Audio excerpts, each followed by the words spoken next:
Assalamu alaikum viewers, welcome back to another episode of EDU Mentor and I'm your host फराज़ीन।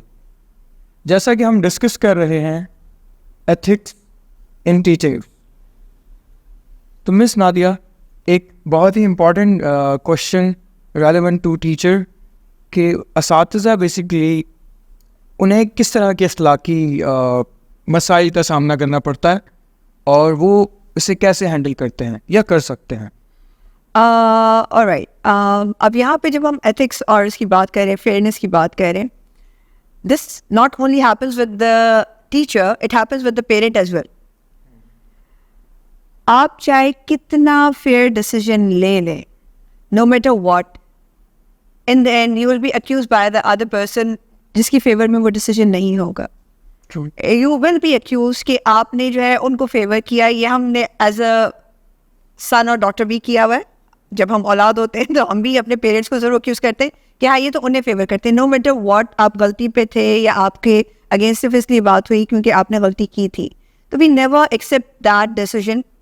तो this happens sometimes, the opposition comes from the parental side as well. बहुत दफ़ा ऐसा होता है कि आपने किसी बच्चे को कुछ समझाया होता है या उसे किसी चीज़ से for example you did not let any student go for the break और समथिंग। अब उसके पीछे रीज़न ये था कि उस बच्चे ने वक्त पे काम कंप्लीट नहीं किया। You yourself being a teacher उस बच्चे के साथ ब्रेक में बैठे, दो उनको लंच बॉक्स भी आपने खोल के दिया कि ठीक है fine, you can have the lunch in the class only, but मेरे सामने आप ये कंप्लीट करें काम।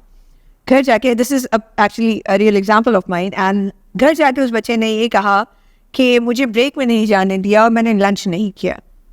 तो the other day obviously the parent was there in the school and very furious कि मेरे बच्चे को आपने खाने नहीं दिया। उनका I can tell you that he brought those fries जिसमें वो ज़िगज़ैग का निशान बना हुआ है, and I was laughing obviously.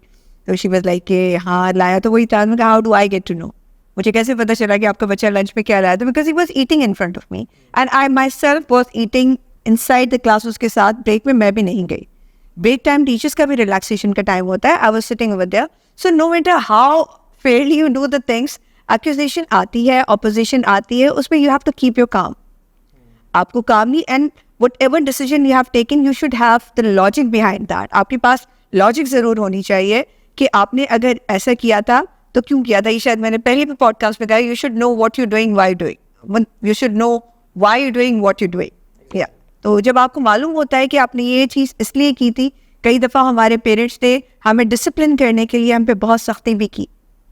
शायद अब तो खैर ये वाले पेरेंट्स मार्केट में आजकल नहीं आ रहे जैसे हमारे अम्मा अब्बा थे। वी यूज्ड टू गेट क्या कहते हैं, जो मिर्ची भी डाली गई मुँह में, अगर बुरा कोई लफ्ज़ कह दिया या गलत बात की तो वो सिर्फ हमें सही करने के। आज अगर हम थोड़े से भी बेहतर रास्ते पे हैं या सही जो चीज़ कह रहे होते हैं, याद आता है कि हाँ बचपन में इस चीज़ पे डांट पड़ी थी या मार पड़ी थी या सज़ा मिली थी। तो that is for the betterment of the child. तो इसी तरह से टीचर्स भी, they have to make sure that whatever decision they are going to take should be fair, should be non bias, और उसमें उस बच्चे की बेहतरी, उस स्टूडेंट की बेहतरी होनी चाहिए, and you should have the logic behind that decision so that you can justify yourself, because opposition आएगी. It can be from the maybe administration side, it can be from the parental side, or maybe from the student even. तो आपके पास justification होनी चाहिए। बिल्कुल ठीक है। Thank you very much, man. You're welcome. I hope you guys find this discussion helpful and insightful. Thank you so much for staying.